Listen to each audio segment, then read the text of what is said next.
ერთი დღე ადვოკატთა ასოციაციის ახალი ხელმძღვანელის არჩევამდე რამდენიმე წუთის წინ საარჩევნო კომისიის შემადგენლობა გახდა ცნობილი. ხვალ კი ასოციაცია, რომელიც 11,000-ზე მეტ ადვოკატს აერთიანებს, ახალ თავმჯდომარეს აირჩევს.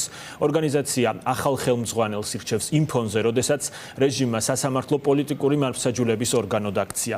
მედიისათვის პროცესები თითქმის სრულად დახურა და ცდილობს საქმიანობაში ხელი იურისტებსაც შეუშალოს. ლიზი ვეკუა დაესწროს ხდომას, რომელიც დეტალებით უერთდება ფორმულას ეთერს.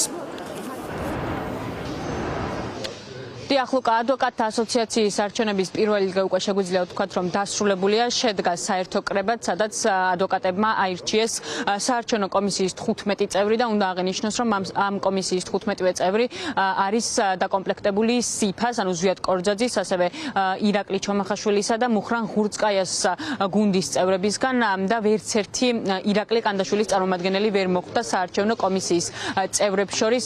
ეს ადამიანები არიან ის და ეს ადვოკატები არიან ისინი, ვინც ხვალ დააკვირდებიან უკვე არჩევნების პროცესს და წარმართავენ მათ და ამიტომ ამბობდნენ ადვოკატები ჩვენთან საუბრისას, რომ უმნიშვნელოვანესია, რომ ეს ადამიანები შეულიყვნენ სწორად და ობიექტურად, რადგან მათ სრული პასუხისმგებლობა ეკისრება თვალინდელი დღის გამჭვირვალობაზე. სასიამოვნოა იმ შედეგის გაცნობიერება, რომ საარჩევნო კომისია დაკომპლექტდა იმ მაღალი ნდობით აღჭურვილი ადამიანებით, ვინც გონია, რომ სრულად უზრუნველყოფს სხვა თავისი უფლებამოსილების ფარგლებში თანაბარი სამართლიანი პირობების შექმნას კანდიდატებისთვის და ამორჩეულებისთვის. არ არსებობს არჩევნები, რომლებიც თანმდევ რისკებს არ ატარებდეს. თუმცა ამ რისკების დიდი ნაწილის ელიმინაციის კარგი მექანიზმი იყო საარჩევნო კომისიის იმგვარი ფორმირება, რომ დაკავშირებული და აფილირებული არ ყოფილიყვნენ კონკრეტულ კანდიდატებთან. ცალკეული კომისიის წევრები. ეს უზრუნველყოფს ძალიან ბევრი რისკის გადაზღვევას, თუმცა კიდევ ერთხელ ვამბობ, ანულირებული არც ერთ არჩევნებზე არ არის სრულად რისკები. ეს არის ძალიან დიდი პასუხისმგებლობა და ვეცდები მაქსიმალურად სწორად გავართოთ თავი, ვინაიდან ამ კომისიაზე, 15 კაციან კომისიაზეა დამოკიდებული არჩევნების მოსულ ადამიანთა დაფიქსირებული ხმის სწორად დათვლა და შემდეგ უკვე რეაგირება. დღეს ადვოკატებმა მიიღეს ძალიან სწორი და სამართლიანი გადაწყვეტილება.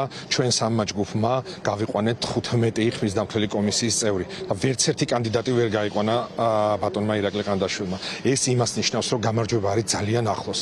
ხვალ თითოეული ადვოკატი უნდა გამოვიდეს და დავასრულოთ უნდა ერთპიროვნული მმართველობა ადვოკატთა ასოციაციაში და გარკვეული ჯგუფების მმართველობა, იმიტომ რომ ამის წინაპირობა უკვე არსებობს და ჩვენ ახალი სისხლი, ახალი ენერგია აუცილებელია იმისთვის, რომ ადვოკატთა ასოციაციაში იყოს ისეთი მმართველობა, რომელიც თითოეულ ჩვენგანს გამოადგება და ადვოკატთა ასოციაცია ყოველთვის იქნება ადვოკატის უფლებების სადარაჯოს. საარჩევნო კომისიის წევრების არჩევის შემდეგ მოვისმინეთ 6-ვე კანდიდატის ადვოკატთა ასოციაციის თავმჯდომარეობის 6-ვე კანდიდატის სიტყვით გამოსვლა. ერთ-ერთმა მათგანმა ნიკოლოზ კვანტრიშვილმა დღეს მიიღო გადაწყვეტილება, რომ ის ხსნის კანდიდატურას და მხარს უჭერს მუხრან ღურწკაიას. დანარჩენმა კანდიდატებმა კი ისაუბრეს თავიანთ გეგმებთან დაკავშირებით, გააცნეს ადვოკატთა კორპუსს თავიანთი პროგრამის შესახებ და თითოეულმა მათგანმა ხაზი გაუსვა იმ ცვლილებებს, რომლის გატარებასაც მათი არჩევის შემთხვევაში აპირებენ ორგანიზაციაში. არ ვაპირებ კენჭისყრას არ მიყვარს არც ერთი თანამდებობა, რაც კი არსებობს დამწვარა ყველა სკამი, რაც კი არსებობს თანამდებობის შექმნილი. მე ადვოკატობა მინდა და არა თავმჯდომარეობა. მე მინდა რომ ჩემი ეს პერიოდი, ცხოვრების ეს პერიოდი გავატარო სასამართლო დარბაზებში და არა რომელიმე კაბინეტში. მეტაპზე მხარის დაჭერას ვაპირებ მუხრან ღურწკაიაზე, თუმცა მომავალში რა გადაწყდება არ ვიცი მისი გამოსვლის შემდეგ, იმიტომ რომ მე ხმას მივცემ იმას, ვინც მეტყვის, რომ გაისათ ამ დროს ამ რაღაცეებს გავაკეთებ და თუ ვერ გავაკეთე გადავდგები. თუ ამას ვერ მეტყვის, მაშინ მატყუებს და არ მივცემ ხმას არცერთ. წარმატებას უსურვებ თითოეულ კანდიდატს. უპრეცედენტოდ მაღალი კონკურენტული არჩევნები გვაქვს ჩვენ ადვოკატთა ასოციაციაში. 126 კანდიდატი მონაწილეობს 38 ვაკანტურ პოზიციაზე, რაც ძალიან კონკურენტულ არჩევნებს ნიშნავს. 6 თავმჯდომარეობის კანდიდატი გვყავს. მე ყველას წარმატებას უსურვებ და მომავალში, მომავალ მმართველ ორგანოებს კი გაუფრთხილდნენ იმ მიღწევებს, რაც ამ 20 წლის განმავლობაში და იმ განვითარებას ტემპებს, რაც ამ 8 წლის განმავლობაში ჩვენ ვაჩვენეთ, მათ მოუფრთხილდნენ.